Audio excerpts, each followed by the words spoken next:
Hi friends, welcome to today's class. So today's question is, the price of tea is decreased by 5%.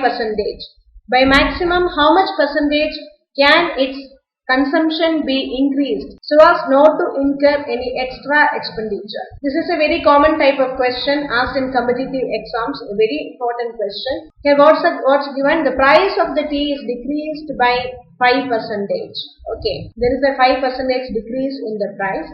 So by maximum, how much percentage can the consumption be increased so as not to incur any extra expenditure? Okay, so X percentage increase. So how much percentage can consumption be increased so that there is no net change in the expenditure, or the net expenditure or the percentage change of expenditure will remain as 0.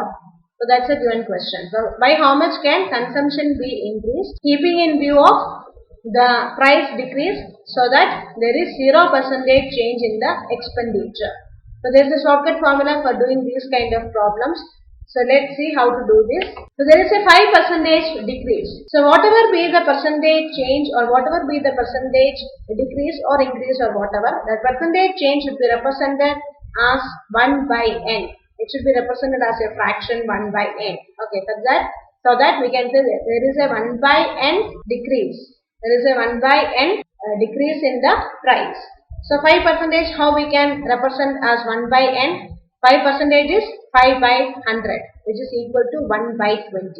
So now this is in the form of 1 by n. So when there is a 1 by n decrease, how much should increase must be there? That's a question. How much increase should be there in the consumption? So when there is a decrease, 1 by n decrease, 1 by n minus 1 increase can be there. Okay, so when for every 1 by n decrease, when there is a 1 by n minus 1 increase means the net effect is 0. So this is our shortcut formula. Okay, so first our step is whatever be the percentage change that we have to represent as a fraction 1 by n. Once it is represented as a fraction, we are having the corresponding shortcut formula. When there is a 1 by n decrease, the corresponding increase should be equal to 1 by n minus 1. Now the next case we can see, when it is, suppose it was an increase, when there is a 1 by n increase means it will be 1 by n plus 1 decrease should be there. Okay, so this part we will be seeing in the next example.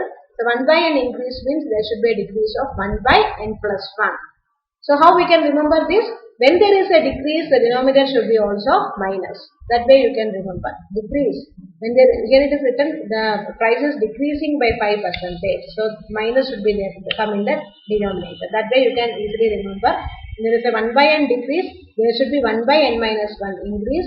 And when there is a 1 by n increase, there should be 1 by n plus 1 decrease. The denominator will be always corresponding with the increase or decrease way. When it is decreased, denominator will be n minus 1. When it is increased, denominator will be n plus 1. That is how you can remember. So here what will be our answer? There is a 1 by 20 decrease. That means 1 by 19 increase can be there. Okay. Now what is our question? How much percentage? So this 1 by 19 has to be represented as a percentage. So 1 by 19 into 100% increase can be there in the consumption so as the net change in expenditure remains 0. So 1 by 19 into 100% is equal to 5.26% increase. So for 5% decrease in price, there can be a 5.26% increase so that the net expenditure remains 0. So when there is a 1 by n decrease, 1 by n minus 1 increase can be there. Now example number 2, the price of petrol is increased by 20%. Find by how much percentage its consumption must be decreased so as not to increase the expenditure. The same question here, the price of the petrol is increasing by 20%. That means the 20% increase is there, then what should be the decrease so that the net change in expenditure is equal to 0. So how to do this?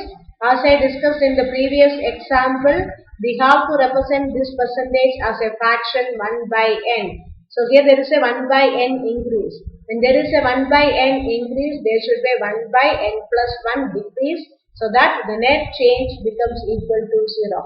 So here 20%, how we can represent as 1 by n? 20% is equal to 20 by 100, which is equal to 1 by 5. So there is a 1 by 5 increase.